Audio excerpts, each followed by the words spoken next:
Hello, good evening, and welcome to Soul Sensations here on Soul Radio USA. Today, I have a very good friend of mine, singer, songwriter, producer, Chris Jasper. Hi, Chris. How you doing, mate? I'm doing great. Great to be with you. Are you still in New York now? Yeah, you in New York still? Yeah, New York. Kind of upstate a bit. Not in the city though. It's been about 4 years since I last spoke. Yeah, 4 years. about that. So, 3-4 years. Yeah. well, what we're going to do is, right, because I've interviewed before, but we have new listeners now, we'll run back on a few things that you've done previously for our new listeners. So, for our new listeners, would you like to give a bit of a background or example for your birth and your childhood? Where were you born and where were you bred? Oh yeah. I was born in Cincinnati, Ohio, and that's where I began to study music, and I studied like from the age of 7 up through high school. And after high school, I went to the Juilliard School of Music in New York and studied composition there. And I finished my musical education at Long Island University. And after that, well, actually, after when I graduated high school, that's when I started to record with the older brothers, and doing recording sessions, traveling on the road with them, and in 73, that's when the public knew that I was, part of the group. Yeah. I appeared on the album with the two younger brothers, Ernie and Marvin, Mhm. and it was a 3+3 album. So, And what I was yes, going to say there, the Jasmine Trio, what was that? Was that you and the other two brothers, or was that something different? no, that was our high school band, me and Ernie and Marvin. I played piano, Uh-huh. Ernie played drums, and Marvin played bass. And we were in high school at the time, and we played at our high school functions, dances. We played at church functions, wherever we could get a gig, Yeah. And the older brothers would come to the gig sometimes, Yeah.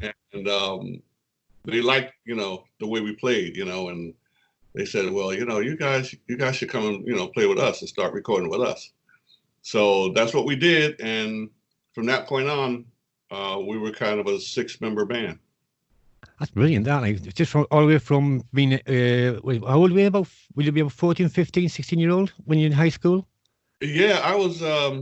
Yeah. Well, when we first started, I think I was like 14 or 15 when we first started, playing together. Yeah. And then, we played together for a few years, and then that's when we joined the older brothers. Yeah. So when did you start actually songwriting? Songwriting, I was writing songs. Well, when I was with the Jasmine Trio, I wrote some songs for the Jasmine Trio, and we played the original songs, in some of our gigs. Uh-huh. Then, but the first one I did professionally was on the Brother Brother Brother album in 1972. Love Put Me on the Corner. That was the first song that I wrote that was recorded professionally. The other one I was going to say, just a quick one. This, I tell you what do you prefer? Do you prefer songwriting or do you prefer singing, or do you like them both? I like them both, but songwriting is, that's what I was trained to do. Composing Yeah. from a very early age, and my teacher, the piano teacher I had, started me off with that. Because he was a professor, and I told him when I was a kid, I was like 8 years old. I said, I want to be a composer, like the songs that I'm playing, And he said, you're gonna have to work hard and learn how to orchestrate and a lot of other things. And I said, well, okay. I said, that's what I really want to do. So he started to teach me composition, and that's why I went to Juilliard for composition, is Yeah. because that's what I was trained to do.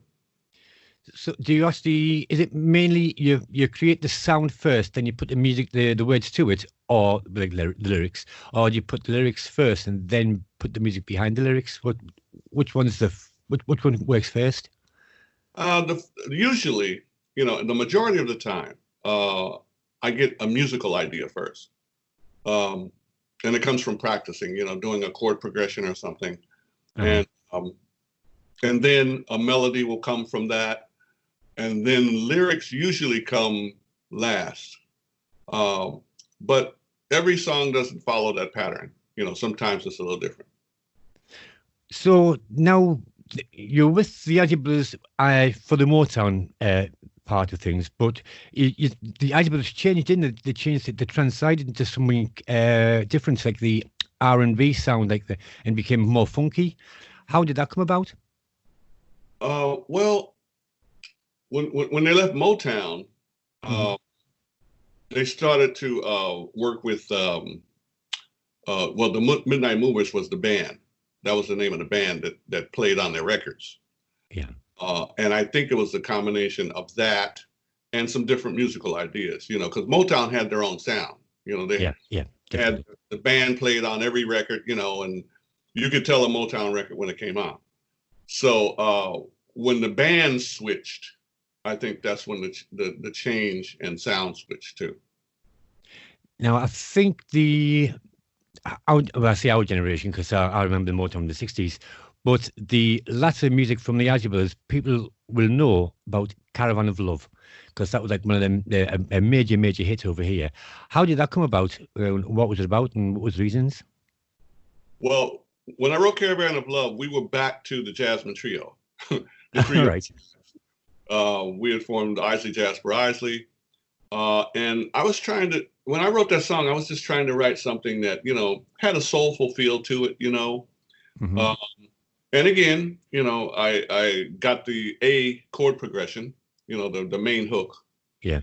And just started to build from there. Did the bridge and everything. And then this beautiful melody came to me, and I said, okay, the melody's so nice. The lyrics should also be nice too. They should be something that everybody could identify with. And yeah, at the time I was reading the Bible and scriptures, and I kind of got the theme from the Bible. The time when people are going to come together and there's going to be peace on earth, and the young will be with the old. And that's kind of the concept lyrically that I stayed with. And I'm just so glad that I wrote the song, because so many people enjoy it and have received that message, which is a big deal to me. That I really, really do appreciate that. Well, I personally, I think that track alone, it go down in history, because everybody knows it, and loads of artists have copied it as well. They've covered it. Out of all the tracks that can cover, they've actually covered the Caravan of Love. Yes. It's an amazing feat, I think. But I'll tell you what we're going to do now, Chris. We're going to take a small break and play some of your music. And then what we'll do is, when we come back, we'll talk about your solo career, your gospel music that you are now recent albums of, and also your brand new single. And we need to find out about the inspiration of Sam Cooke as well. So stay with us. We'll play some music, and I'll be back in around about 10 minutes' time. All right. Hello and welcome back to part 2 of this exclusive interview with Chris Jasper here at Soul Sensations. Now, Chris, solo career. What was the emphasis of your #1 hit, Superbad? Yeah, well, Superbad, that song was about education, basically.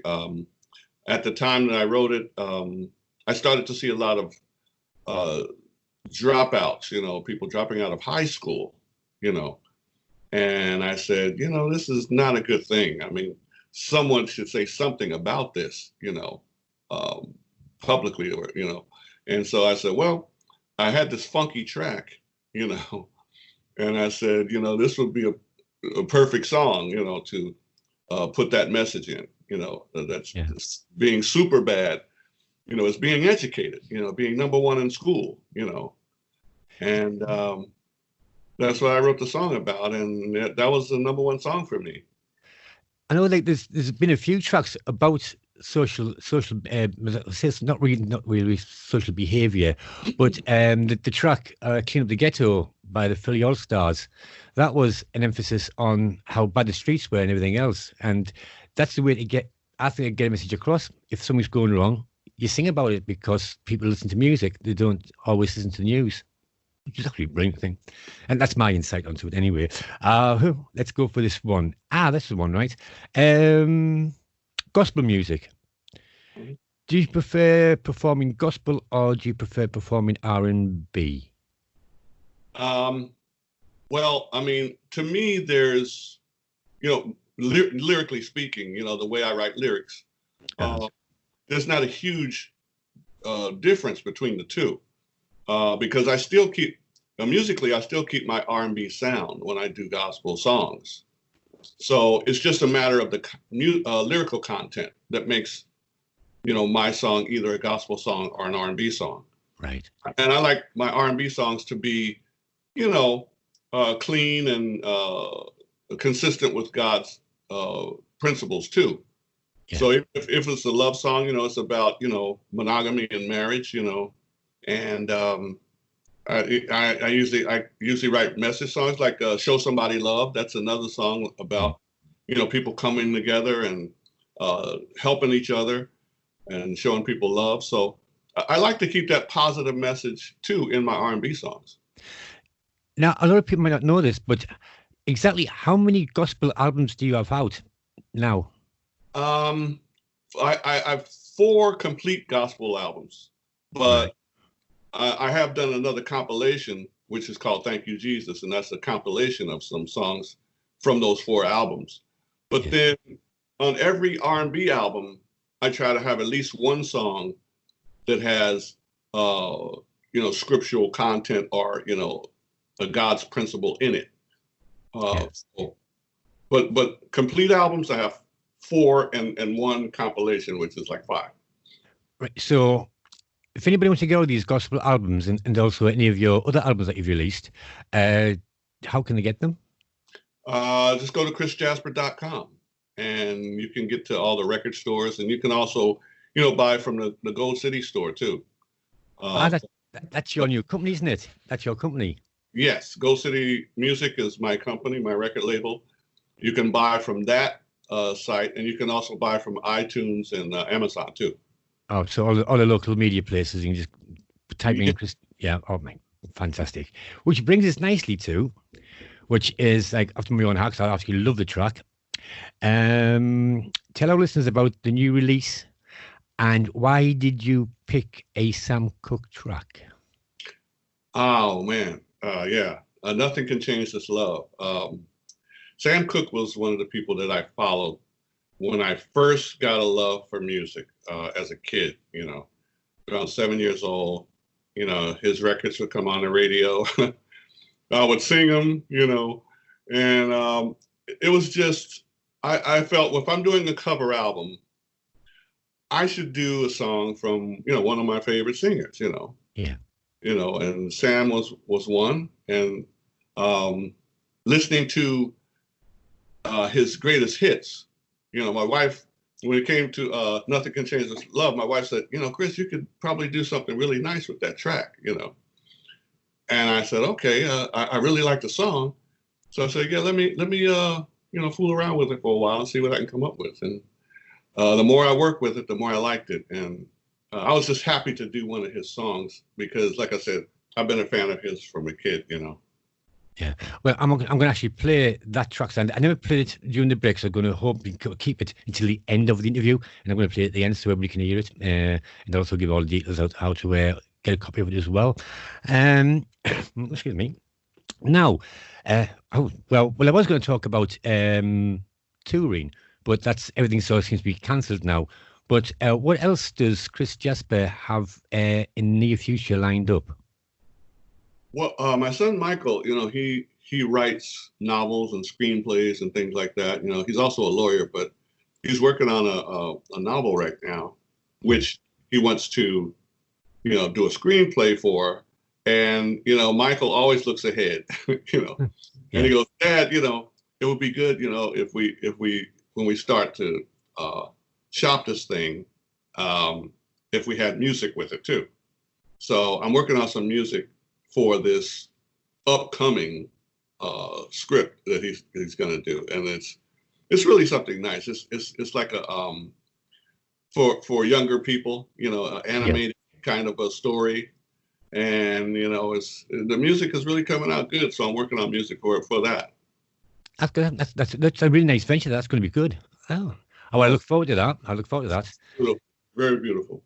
Now, finally, before we say goodbye, I've got to ask this question. All these artists are now jumping on Facebook and doing Facebook Lives and performing. Are we going to see Chris Jasper performing on Facebook? You probably will, because I'm thinking about doing a video for the song, Nothing Can Is Love. So, in the near future, I'm going to get that together, and you're probably going to see that pop up there on Facebook. It's I've done it the other night. I did it for a virtual bar, which had all the singers on and artists and everything else. And I hate the cameras. I hate cameras. And when I see myself, I went, oh my God, so you've got to make sure that you're clean shaven, you've got your hair combed and everything else. So, yeah. You're like, oh no, I haven't got my shirt on. You can remember these things. Even though you're in lockdown, you still got to look good. Right. Yeah. Chris, it has been absolutely brilliant talking to you again, mate. Honestly, it has. Please take care of yourself. Stay safe. And I hope to see you when the ban's lifted and I eventually get across to New York, maybe next year sometime. That would be great, man. And you stay safe too. Oh, I'm in lockdown myself. I've got everything I need here. I've got me food and everything else. That's all I need. Excellent. Chris, once again, mate, thanks very much for joining us here on Soul Sensations. All right, thank you. Bye now. Bye-bye, mate. Cheers.